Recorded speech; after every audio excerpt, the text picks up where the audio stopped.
ಎಲ್ಲರಿಗೂ ನಮಸ್ಕಾರ. ಮಂಜುಶ್ರೀ ಕೈ ರುಚಿಗೆ ಸ್ವಾಗತ. ಇವತ್ತು ನಾನು ತುಂಬ ಫೇಮಸ್ ಆದಂತಹ ಮಂಗಳೂರು ಶೈಲಿಯ ಗೋಳಿ ಬಜ್ಜಿಯನ್ನು ಹೇಗೆ ಮಾಡೋದು ಅಂತ ತೋರಿಸ್ತಾ ಇದ್ದೀನಿ. ಸಂಜೆ ಟೀ ಜೊತೆಗಂತೂ ಸಖತ್ತಾಗಿರುವಂತಹ ಕಾಂಬಿನೇಷನ್. ಇದನ್ನು ಸಾಮಾನ್ಯವಾಗಿ ಕಾಯಿ ಚಟ್ನಿ ಜೊತೆಗೆ ಸರ್ವ್ ಮಾಡ್ತಾರೆ. ಹೇಗೆ ಮಾಡೋದು ಬನ್ನಿ ತೋರಿಸ್ತೀನಿ.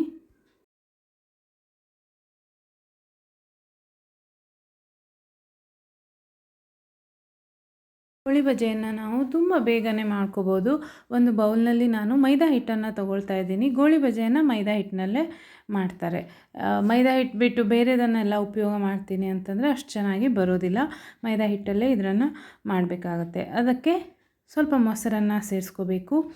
ಇದರ ಜೊತೆಗೆ ಸ್ವಲ್ಪ ಸಣ್ಣದಾಗಿ ಹೆಚ್ಚಿರುವಂತಹ ಹಸಿಕಾಯಿ, ತುರಿದಂತಹ ಕಾಯಲ್ಲ, ಸಣ್ಣ ಸಣ್ಣದಾಗಿ ಹೆಚ್ಚಿರುವಂತಹ ಕಾಯಿ ಚೂರುಗಳನ್ನು ಇಲ್ಲಿ ಹಾಕೋಬೇಕು. ಹಸಿ ಶುಂಠಿಯನ್ನು ಸಣ್ಣದಾಗಿ ಹೆಚ್ಚಿ ಹಾಕೋಬೇಕು. ತುರಿದು ಹಾಕೋದಲ್ಲ, ಹೆಚ್ಚಿನೇ ಹಾಕೋಬೇಕು.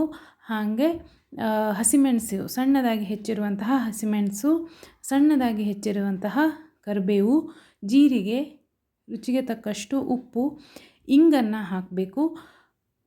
ಹಾಗೆ ಸ್ವಲ್ಪ ಅಡುಗೆ ಸೋಡಾವನ್ನು ನಾನಿಲ್ಲಿ ಹಾಕಿದ್ದೀನಿ. ಅಡುಗೆ ಸೋಡಾ ಹಾಕೋದ್ರಿಂದ ಸ್ವಲ್ಪ ಉಬ್ಬಿ ಚೆನ್ನಾಗಿ ಬರುತ್ತೆ. ಕೆಲವರು ಇದಕ್ಕೆ ಉದ್ದಿನ ಹಿಟ್ಟನ್ನು ಹಾಕ್ತಾರೆ. ನಿಮಗೆ ಬೇಕು ಅನಿಸಿದ್ರೆ ಉದ್ದಿನ ಹಿಟ್ಟನ್ನು ಹಾಕೋಬೋದು. ನಾನು ಉದ್ದಿನ ಹಿಟ್ಟು ಹಾಕದೇ ಇಲ್ಲಿ ತೋರಿಸ್ತಾ ಇದ್ದೀನಿ. ತುಂಬ ಚೆನ್ನಾಗೇ ಬರುತ್ತೆ. ಉದ್ದಿನ ಹಿಟ್ಟು ಬೇಕು ಅಂತ ಏನೂ ಇಲ್ಲ. ಇದಿಷ್ಟನ್ನು ಹಾಕಿ ಸ್ವಲ್ಪ ನೀರನ್ನು, ಸ್ವಲ್ಪವೇ ನೀರನ್ನು ಹಾಕ್ಕೊಳ್ಳಿ. ನಮಗೆ ಹಿಟ್ಟು ತುಂಬ ನೀರಾಗಿ ಆಗಬಾರ್ದು, ತುಂಬ ಗಟ್ಟಿಯಾಗೂ ಆಗಬಾರ್ದು.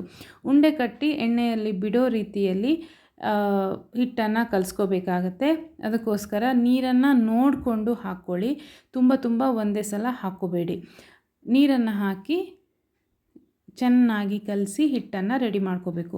ತುಂಬ ನೀಟಾಗಿ ಚೆನ್ನಾಗಿ ಇದನ್ನು ಕಲಿಸ್ಬೇಕಾಗತ್ತೆ. ನೋಡಿ, ಈ ರೀತಿ ಅದನ್ನು ಹೊಡೆದು ಕಲಿಸಿದ್ರೆ ತುಂಬ ಉಬ್ಬಿ ಗೋಳಿ ಬಜೆ ಬರುತ್ತೆ. ಈ ರೀತಿ ಕಲಸಿ ಒಂದು 10ರಿಂದ 15 ನಿಮಿಷಗಳ ಕಾಲ ಹಾಗೆ ನೆನೆಯೋದಕ್ಕೆ ಬಿಡಿ. ನೋಡಿ, ಬಿಟ್ಟಾಗ ಈ ರೀತಿ ಅದು ಉಂಡೆಯಾಗಿ ಬೀಳಬೇಕು. ಆ ಕನ್ಸಿಸ್ಟೆನ್ಸಿಯಲ್ಲಿ ಹಿಟ್ಟನ್ನು ರೆಡಿ ಮಾಡ್ಕೋಬೇಕು. ತುಂಬ ನೀರು ಮಾಡಿಕೊಂಡ್ರೆ ಅಷ್ಟು ಚೆನ್ನಾಗಿ ಬರೋದಿಲ್ಲ. ನಮಗೆ ಗೋಳಿ ಆಕಾರದಲ್ಲಿ ಬರಬೇಕಾಗತ್ತೆ.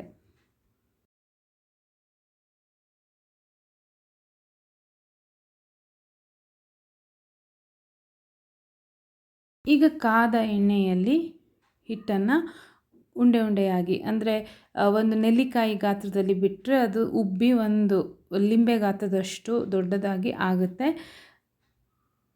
ಎಣ್ಣೆಯಲ್ಲಿ ಸ್ವಲ್ಪವೇ ಬಿಟ್ಟು ಹೊಂಬಣ್ಣ ಬರುವವರೆಗೂ ಇದನ್ನು ಕರಿಬೇಕು. ಕರೆದ್ರೆ ರುಚಿಯಾದಂತಹ ಗೋಳಿ ಬಜೆ ತಿನ್ನೋದಕ್ಕೆ ರೆಡಿ. ಇದಕ್ಕೆ ನಾನು ಮಾಮೂಲು ಕಾಯಿ ಚಟ್ನಿಯನ್ನು ಮಾಡಿದ್ದೀನಿ. ಕಾಯಿ, ಹಸಿಮೆಣಸು, ಹುಣಸೆಹಣ್ಣು, ಕೊತ್ತಂಬರಿ ಸೊಪ್ಪನ್ನು ಹಾಕಿ ರುಬ್ಬಿ ಅದಕ್ಕೆ ಒಂದು ಒಗ್ಗರಣೆಯನ್ನು ಕೊಟ್ಟಿದ್ದೀನಿ. ಅಂದರೆ ಕರಿಬೇವು, ಸಾಸಿವೆ, ಇಂಗಿನ ಒಗ್ಗರಣೆಯನ್ನು ಕೊಟ್ಟಿದ್ದೀನಿ. ಅಷ್ಟೇ, ಕಾಯಿ ಚಟ್ನಿ ರೆಡಿ ಆಗುತ್ತೆ. ರುಚಿಗೆ ತಕ್ಕಷ್ಟು ಉಪ್ಪನ್ನು ಹಾಕೋಬೇಕು. ಆಬ್ವಿಯಸ್ಲಿ ಚಟ್ನಿಗೆ ಉಪ್ಪನ್ನು ಹಾಕಲೇಬೇಕು. ಸಿಂಪಲ್ ಆಗಿರುವಂತಹ ಕಾಯಿ ಚಟ್ನಿಯನ್ನು ಇದಕ್ಕೆ ಮಾಡ್ತಾರೆ. ನಾನು ಕೂಡ ಇದಕ್ಕೆ ಹಾಗೆ ಮಾಡಿದ್ದೀನಿ.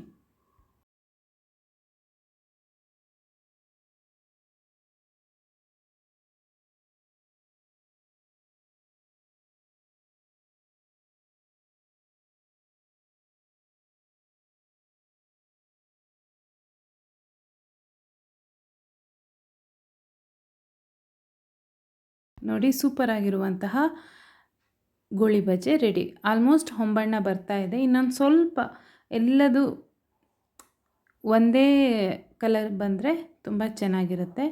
ಇನ್ನೊಂದು ಸ್ವಲ್ಪ ಕಲರ್ ಬಂದರೆ ಈ ಗೋಳಿ ಬಜೆ ರೆಡಿ. ಸಂಜೆ ಟೀ ಜೊತೆಗಂತೂ ಸಖತ್ತಾಗಿರುವಂತಹ ಕಾಂಬಿನೇಷನ್. ನೀವು ಮಾಡ್ಕೊಳ್ಳಿ, ನನಗೆ ಫೀಡ್ಬ್ಯಾಕನ್ನು ಹೇಳಿ. ನಿಮಗೆ ವಿಡಿಯೋ ಇಷ್ಟ ಆಗಿದ್ದರೆ ಪ್ಲೀಸ್ ಲೈಕ್ ಮತ್ತು ಕಮೆಂಟ್ ಮಾಡಿ. ಹಾಗೆ ಫ್ರೆಂಡ್ಸ್ಗಳ ಜೊತೆಗೆ ಶೇರ್ ಮಾಡಿ. Thank you.